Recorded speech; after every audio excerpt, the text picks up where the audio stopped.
اللہ الرحمن الرحیم۔ السلام علیکم۔ تو کل ہم نے ہومیوسٹیسس اس کو ڈسکس کیا تھا۔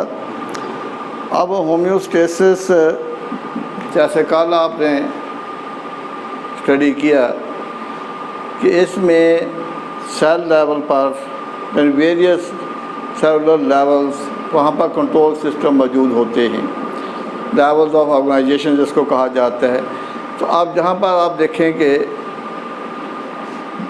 یہ ایک آرگنزم کو شو کیا گیا ہے اور اس میں یہ سیلز ان کو دکھایا گیا ہے۔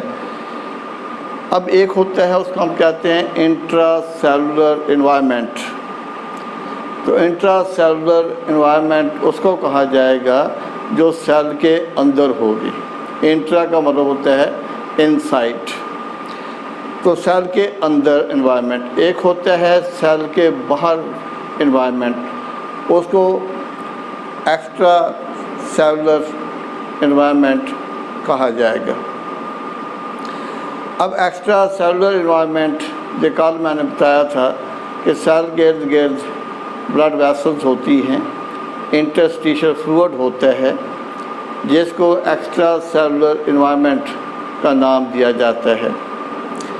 اب جو ایکسٹرا سیلولر انوائرمنٹ ہوگی تو اس میں ایکسٹریملی نیرو فلکچویشنز، یعنی ایکسٹرا سیلولر انوائرمنٹ جو ہے اس میں فلکچویشنز زیادہ ہوتی ہیں، لیکن کنٹرول سسٹم سیل کے اندر موجود ہوگا، سیل کی سیل میمبرین میں موجود ہوگا۔ اب وہ جو کنٹرول سینٹر ہے وہ ان فلکچویشنز کو نیرو رینج میں رکھے گا۔ یہ تو ہو گیا سیل لیول پر کہ سیل لیول پر بھی کنٹرول سسٹم موجود ہوگا جو کہ ایکسٹرا سیلولر انوائرمنٹ، یعنی یہ جو انوائرمنٹ ہوگی یہ ایکسٹرا سیلولر انوائرمنٹ ہوگی۔ اب اس میں جو فلکچویشنز آئیں گی اس کنٹرول سسٹم کی وجہ سے وہ فلکچویشنز بہت ہی نیرو رینج میں ہوں گی، یعنی ان کو ایکسٹریملی نیرو فلکچویشنز کہا جائے گا، یعنی ان میں زیادہ جو ڈفرینس ہے وہ نہیں ہوگا۔ اس طرح سے ایک جاندار ہے تو جاندار کے اندر بھی ایک کنٹرول سسٹم، یعنی آرگنزم لیول پر بھی ایک کنٹرول سسٹم موجود ہوگا۔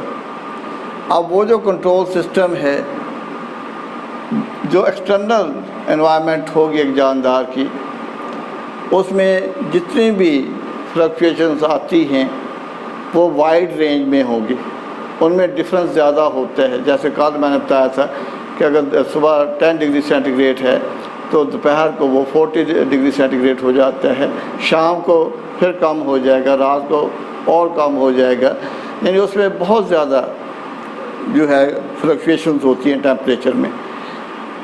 اب یہ جو کنٹرول سسٹم جو آرگنزم لیول پر ہوگا وہ ایکسٹرنل انوائرمنٹ میں جو چینجز آتی ہیں ان کی وجہ سے سیل کے اندر جو فلکچویشنز ہوں گی وہ نیرو رینج میں ہوں گی۔ اس طرح سے ہومیوسٹیسس کا جو پروسیس ہوتا ہے وہ سیل کو ایکسٹرنل فلکچویشن کے جو ہارمز ہوتے ہیں ان سے پروٹیکشن پرووائڈ کرتا ہے۔ اس کو آپ اگر اس طرح سے سمجھ لیں کہ اگر ایکسیس واٹر سپلائی ہو، ایکسیس واٹر سپلائی،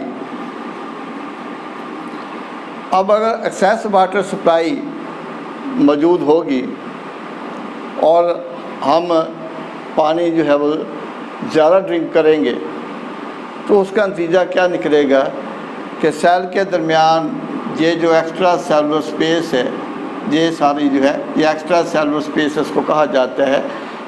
تو جہاں پر واٹر اس کی کوانٹٹی زیادہ ہو جائے گی، سیل کے اندر اس کی کنسنٹریشن زیادہ ہو جائے گی، اس کا رزلٹ کیا نکلے گا کہ سیل کے اندر جو میٹابولک ریئیکشنز ہیں وہ صحیح طریقے سے نہیں ہو سکیں گے۔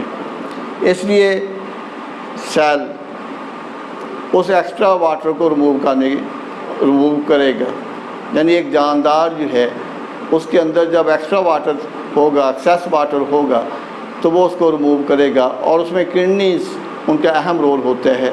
تو کڈنیز کی وجہ سے اگر پانی زیادہ ہے باڈی کے اندر تو کڈنیز اس واٹر کو ریموو کر دیں گی اور وہ بلڈ کی فلٹریشن کر دیں گی، ایکسیس واٹر جو ہے وہ یورین کے لیے باڈی سے خارج ہو جائے گا۔ اب اگر اور اس طرح سے جو ہومیوسٹیسس کا پروسیس ہے یا جو کنٹرول سسٹم موجود ہوتا ہے وہ سیلز میں زیادہ پانی جمع ہونے نہیں دے گا، یعنی ان کو واٹر فلڈنگ سے پروٹیکشن پرووائڈ کرے گا۔ اگر ریسٹرکٹڈ سپلائی آف واٹر ہو جاتی ہے، restricted supply of water, shortage ہو جاتی ہے، ریسٹرکٹڈ سپلائی ہو، شارٹیج ہو، واٹر کی شارٹیج، تو اس صورت میں باڈی کے اندر واٹر کم ہوگا۔ اب ان حالات میں ڈی ہائیڈریشن ہو سکتی ہے، ڈی ہائیڈریشن، لیکن باڈی اپنے آپ کو ڈی ہائیڈریشن سے پروٹیکشن پرووائڈ کرے گا۔ وہ کیسے؟ کہ باڈی کے اندر جو واٹر کا استعمال ہوگا وہ کم ہو جائے گا اور یورین فارمیشن وہ کم ہو جائے گی تاکہ باڈی سے پانی زیادہ ریموو نہ ہو اور باڈی کے اندر پانی کی کمی نہ ہونے پائے۔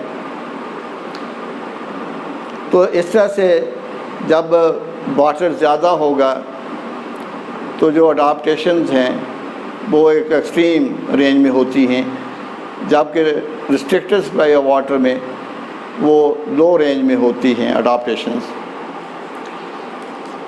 اب آگے ہم دیکھیں گے کنٹرول سسٹم۔ کنٹرول سسٹم، اب کنٹرول سسٹم جو ہے، کنٹرول سسٹم، اس میں ایک تو ہوتا ہے اس کو ہم کہتے ہیں physical control system, physical control system, اور ایک ہوتا ہے اس کو ہم کہتے ہیں لیونگ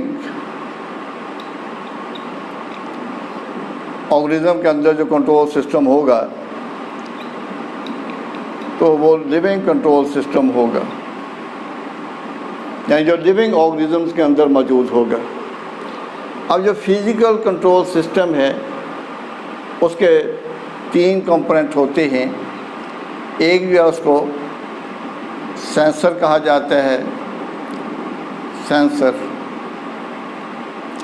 اور دوسرا کنٹرول سسٹم ہوتا ہے، کنٹرول سینٹر ہوگا، کنٹرول سینٹر ہوگا، اور تیسرا اس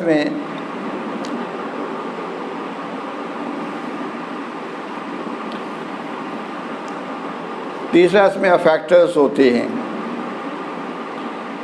افیکٹرز۔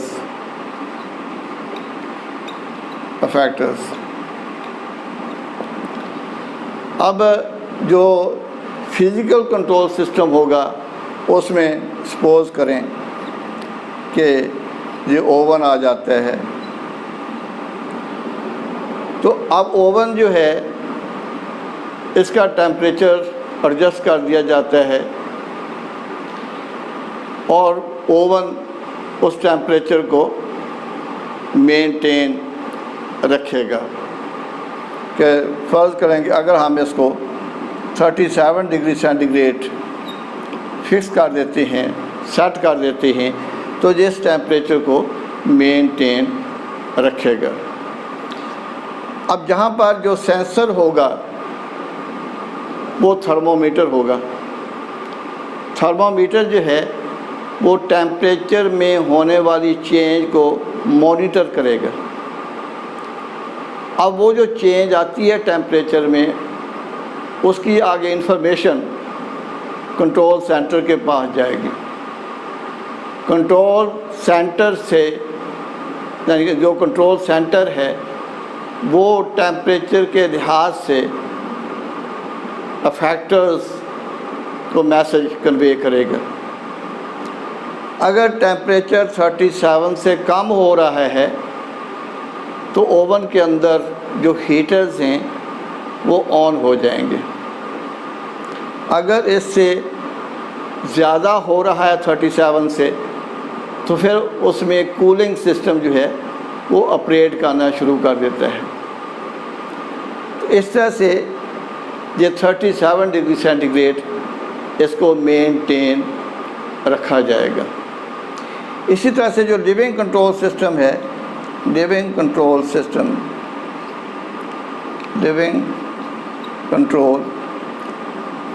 سسٹم،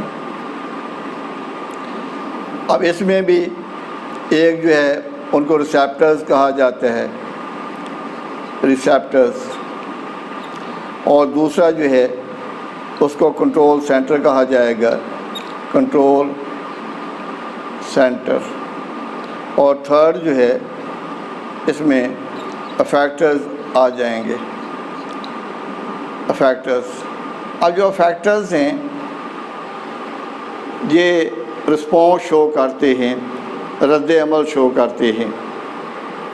اب جو ریسیپٹرز ہیں لیونگ آرگنزم کے اندر، یہ ہمارے بلڈ میں اگر ہیٹ یعنی جو ٹیمپریچر ہوگا اس کو ڈیٹیکٹ کرے گا۔ اگر باڈی کا ٹیمپریچر کم ہو رہا ہوگا تو اس کی انفارمیشن برین کے پاس جائے گی، اور وہاں پر ایک اس کا پارٹ ہے ہائپو تھیلمس، اس کے پاس جائے گی، اور وہاں سے وہ انفارمیشن افیکٹرز کے پاس جائے گی، یعنی جس میں مسل ہو سکتے ہیں، گلینڈ ہو سکتے ہیں، تو مسل یا گلینڈ ہو سکتے ہیں، ان کے پاس انفارمیشن جائے گی۔ اب اگر باڈی کا ٹیمپریچر کم ہو رہا ہے تو اس کے نتیجے کے طور پر جو فیکٹرز ہیں ان کا رسپانس ریورس ہوتا ہے، یعنی افیکٹرز یعنی مسل ایکٹیویٹ ہو جاتے ہیں اور ان کی شیورنگ سٹارٹ ہو جاتی ہے، اور جس کے نتیجے کے طور پر باڈی کا جو ٹیمپریچر ہے وہ انکریز ہونا شروع ہو جائے گا۔ اسی طرح سے اگر باڈی کا ٹیمپریچر زیادہ ہو رہا ہے تو اس کی انفارمیشن بھی ریسیپٹرز کے ذریعے کنٹرول سینٹر کے پاس جائے گی، اور کنٹرول سینٹر اس کے مطابق افیکٹرز کو میسج پرووائڈ کرے گا۔ تو جیسے پہلے میں نے بتایا کہ جو فیکٹرز کا رسپانس ہے وہ انورس ہوتا ہے، تو اب جو فیکٹرز کا رسپانس ہوگا وہ یہ ہوگا کہ جو مسلز جو گلینڈز ہوتے ہیں، سویٹ گلینڈز جو سکن میں موجود ہوں گے، تو وہ پسینہ خارج کرنا شروع کر دیں گے، اور جس سے باڈی کا ٹیمپریچر کم ہونا شروع ہو جائے گا، اور بلڈ اس کی فلو زیادہ سکن کی طرف ہو جائے گی، اور وارم بلڈ سکن کی طرف جائے گا، اور وہاں سے ہیٹ ریڈیٹ ہو جائے گی، اور اس طرح سے باڈی کا جو ٹیمپریچر ہے اس کو مینٹین رکھا جائے گا۔ اب یہ سارا جو ہمارا جو فزیکل کنٹرول سسٹم ہے اس میں میں نے اوون کا بتایا، اے سی اس کو آپ دیکھ لیں، پھر یہ جو آئرن استری کرتے ہیں اس کو دیکھ لیں کہ وہ کس طریقے سے ٹیمپریچر کو مینٹین کرے گی۔ تو اب مثلا اگر ٹیمپریچر زیادہ ہونا شروع ہو جائے، ہیٹ زیادہ شروع ہو جائے تو جو استری ہے وہ آف ہو جاتی ہے، تو اگر کم ہونا شروع ہو جائے تو استری جو ہے وہ آٹومیٹکلی آن ہو جاتی ہے۔ اب یہ جو سارا سسٹم ہے یہ ورک کرتا ہے فیڈ بیک میکانزم پر، feedback mechanism feedback mechanism.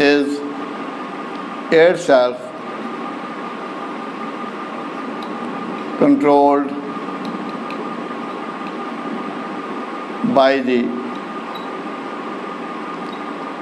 products of reaction to which it is controlling. That feedback mechanism